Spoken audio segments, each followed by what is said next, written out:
I didn't have investors, I didn't have a savings account, and I definitely didn't have a startup budget. But I still built a business that made it to $86,000 a month, and it started with zero. So in this video, I'm gonna show you exactly how I did it and how you can start a business without money, connections, or anything fancy. So if you're ready to build a real business without all the BS, hit the subscribe button. It'll tell the algorithm that you prefer systems over fluff. So when you build a business starting with no money, what you learn is that it's actually the ultimate filter, because hustling makes you money, but systems actually build your wealth. So I didn't raise any money, I didn't run any ads, I started from scratch. So I was forced to do only the work that actually moved the needle and learned how to build leverage. And most people think that the lack of capital is a roadblock, so they wait until they get funding or the perfect launch plan. But constraints actually breed clarity. So when you're broke, you either build leverage or you die slow. So constraints aren't your enemy. Just because you don't have any money doesn't mean you can't start.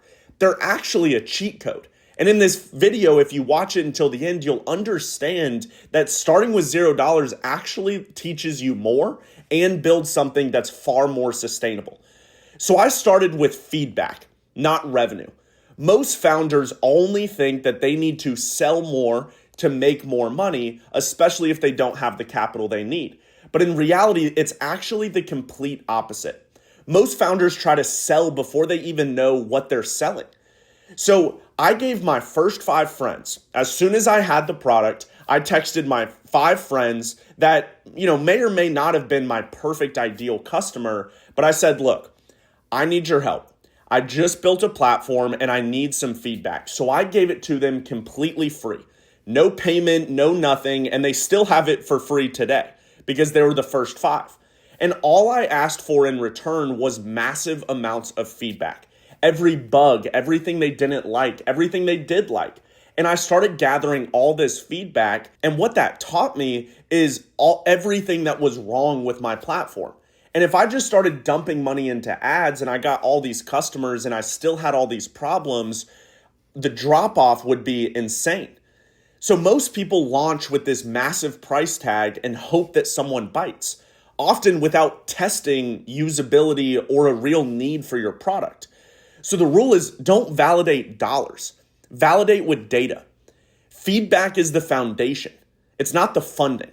And that's what you have to focus on, but it takes patience because that whole process of gathering feedback, of still making $0 took about 2 to 3 months. 2 to 3 months I gave my buddies access and they gave me so much feedback, but I was still not making any money and I didn't have any money to start with. So then you have to turn feedback into the product market fit because your first 5 users should feel like co-founders. They should feel like they're a part of something big, and that's how you have to make them feel. So I turned feedback into immediate action. I fixed what sucked until people started saying, you know what, I actually kind of love this. So all of their feedback, I would always fix it. I would do every single thing that they told me on the feedback until I started getting a platform where all 5 of my friends said, you know what, this is actually pretty cool. I could see a need from it. But you have to be willing to hear that feedback. Most people think feedback and take it as an insult. They think, oh, my product's the best and you tell me that it sucks. You know what, you're wrong. But in reality, most of the time, they're right. Because it doesn't matter how good you think the product is. The market is the ultimate decider. And if people don't think your product is good, then it doesn't matter what you think about it. So they hear feedback and get defensive and assume, you know what, my users just don't get it. I'll go find users that do. But if you can really focus on building something that everyone gets, even people that aren't your ideal customer, that's where you really start seeing some powerful word of mouth. So the rule is your users are building the product with you. So listen like they're paying you. Especially if you're giving it to them for free, you have to listen like they're a part of your team. Like they built this company with you. Because in reality, their feedback is what helped your product go. And it's exactly what happened for me. All the feedback that I gathered was something that was so powerful that made my product the way it is. So if you solve their exact words, they'll actually pay you real money because they know that you're listening to the feedback. So then you move on to the next stage which is building a case study, not a pitch. Now, the offer is one of the most important things in a business. If you've watched anything about business or entrepreneurship, or you've started anything, you know that the offer is super important. But the best thing that I learned from doing it with no money is that marketing copy is just customer feedback in disguise. You could write all of these fancy words, but the best way to write your copy for marketing and for your offer is from the words of your customers, because that's who you're selling to. So once the users loved the software, I asked them to describe the value that they experience and what they'd pay for it. And that became my offer. I asked them very specific questions of exactly what value they believe that they're getting from the platform and how much it's worth to them. And that became my price range and the exact offer that I started pitching. So guessing at pricing and positioning based on what your competitors are doing is very hard, because your competitors, especially if you have no money, they've already been through the R&D phase. They've already spent millions of dollars testing and gathering the feedback.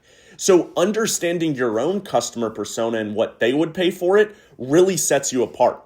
So let your users write your sales copy. They say it better than you. And that's the absolute truth. That's what I learned, is my customers can sell the platform better than I can, because they're the ones that are actually using it and seeing the success stories. So sell what's already been validated, not what you wish would work. I see too many people selling the future tense of what their product could be. Sell what it actually is now and then over deliver in the future. That's how you build more stories and build more loyalty. So then you move on to the next stage. And the next stage is where you start actually seeing some growth. But remember, you have to be patient, because all the processes that I showed you here took about 5-6 months to actually start developing before I got a crystal clear offer, a crystal clear price range. But the next stage is where you have to leverage your warm network tactically. And that's where it's very important. Your contact list is not your audience. It's your ignition. It's the gasoline that you pour on the fire. So I messaged all of my old contacts. After I had my offer, my price range, I messaged everyone, even if they weren't my customer persona, even if they didn't have a business. And all I asked them is, I said, look, I built this new thing and I would love for you to help me test it out. And I usually charge X amount a month for this service, but for you, I'm going to give it to you for Y. I'm going to give you a massive discount, but all I ask for in return is more feedback. So they already feel like they're getting an exclusive deal because they are, and you're getting more customers, you're getting more feedback, and you actually start making a little bit of money. Now, this isn't a ton of money. It's not going to set you up for retirement, but you're starting to get people that'll actually pay you for your services, which is a great feeling, especially when you're starting out with nothing. Somebody paying you for the first time is such a great feeling. So you use your old contacts and you give them a deal and just ask them a question. Hey, I built this thing and I need your help. Most people in your warm market will help you out, especially if it's a low tier of entry. They'll give you feedback. So the problem is most people avoid selling to people they know because they're afraid of being salesy. They're afraid of being judged. They're afraid of not having a product that's actually going to help them. But in reality, those are the people that are actually going to give you real support and real feedback. But you can't go at it as a sales pitch. You have to simply ask them a question. Look, I built this thing and I need your help. Can you help me out? I'll give you an exclusive deal, an exclusive offer, and I just need your help. Most people do that. That's not salesy. That's not saying, hey, go buy my product. That's asking for help. Because in reality, you do need the help. You need to admit that you need help, especially if you're starting with $0. And that took me a while to get over. So the rule is don't sell something. Share it. Ask for support, not cash. And make them feel early, not pitched. Make them feel like they're getting a deal because they are. And the quote is that people help you more when it feels like they're in early, not being sold. Everyone wants proximity. Everyone wants to feel like they're the early bird. So sell being early, not selling the product.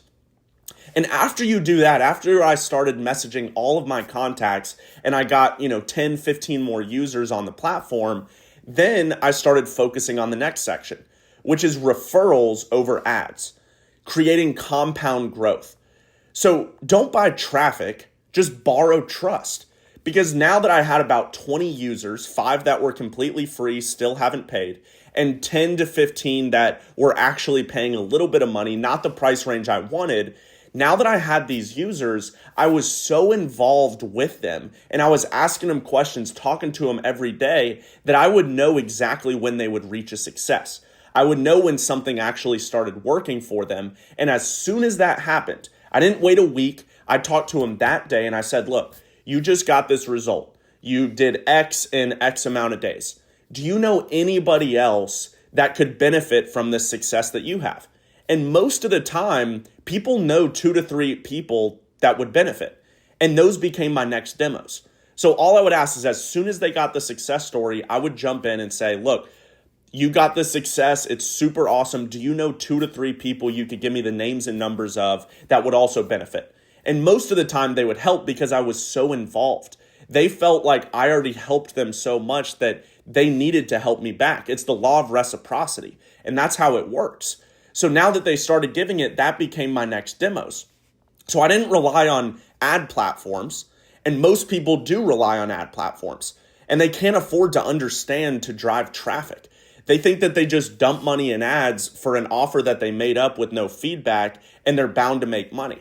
In my experience, it just doesn't work like that. So the rule is to make your users the distribution engine. Make your users so happy, feel so successful, feel so involved with your process that they would feel stupid not to refer others. But timing matters. Ask for names when they're on the high, not when they're on the low. If you ask for names and referrals as soon as they sign up without testing it, they're not going to give you referrals. But if you ask for it on the high, they're always going to give you referrals. And that's why you have to be super involved. So then you move on to the next stage. The feedback round 2. This is where you can start really seeing scale.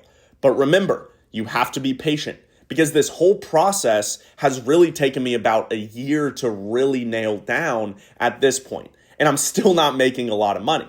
So growth slow when feedback stops. So when you stop getting feedback, after you get, your first 20 customers, you go through the demo calls, you start getting it up. We're at about 50, 60 users at this point.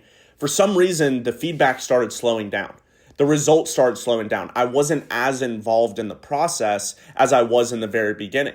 So I made a decision. I made a decision to open up my office hours. So for 2 hours every single day, and I did this for over 3 to 4 months, every single day, 2 hours, I would be on a Zoom call and anybody could join in. Any of my users could jump in, ask me questions, ask me opinions, get guidance. So when that happened, they felt so involved. They felt like I was going above and beyond because I was. It was genuine. And at that moment in time, they really started believing in the product again. And because I was talking to them every day, the referrals started going in. The scale started growing. So when growth plateaus, most people chase new features, new funnels, new ads, instead of doubling down on their user experience, their existing users, making them feel special because their story is what's going to sell the platform. So the rule is that your best growth hack is creating insane user loyalty. That is the name of the game. And scaling isn't finding new hacks. It's not opening up a new complex funnel. It's amplifying old wins. So then you move on to the next stage, which is actually probably the most fun stage. And it's where you really start feeling, growth and that everything you're doing is actually working. And it's growth by systems, not luck. This isn't a growth hack. It's a growth engine because I built every system manually from onboarding to referrals, and I still haven't spent $1 on ads. Now it's been about a year and a half, and I still haven't spent $1 on ads because I wasn't making that much money. I didn't have money to start.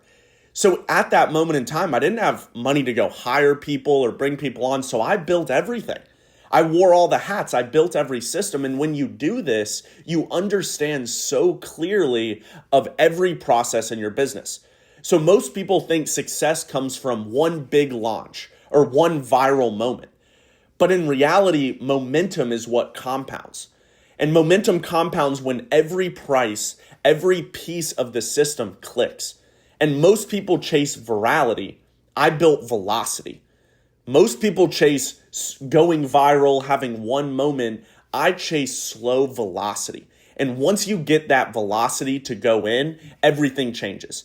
And from that moment in time, we went from 60 users to 100 users to 200 users to 300 to 500. The growth started to compound because everyone loved the product, because I listened to all of the feedback. I understood what their pain points were, and I knew exactly how to solve them. And that is what people want at the end of the day. And this entire channel that I provide value, I will never be here to sell a course. I'm not here to sell some $25,000 mastermind. I'm simply giving you ideas that worked for me. But what you have to remember is that it starts with your first 5 users. Give it to them for free. Don't chase revenue. Don't chase vanity metrics. Chase feedback. Start with understanding feedback. Once you have the feedback, start with your warm market and simply ask for help. Don't sell them. Don't be all pitchy. Don't be judgy. Just simply ask for help. Then be so involved in the process that you know exactly how they feel, what their feedback is, and when they have a success story. And when they have a success story, simply ask, who do you know that would also benefit from the success? Use that as your warm market and use that as your next demo calls. Then start really diving back into the process. Double down on getting feedback and customer results. And once you get that, then you can start seeing true growth and true scale. And at that moment in time, you build loyalty. You don't just spend money on ads. You build lifetime value. Because now, my $86,000 a month is almost forever. We have a 1% churn rate on our entire platform because we focused on loyalty. We focused on success. We didn't focus on vanity metrics. So remember that when you think, man, I don't have anything to start. I have $0. How the heck am I ever going to build a business? Just watch this video again and remember that you can succeed as long as you put in the time, the dedication, and you focus on the customers first.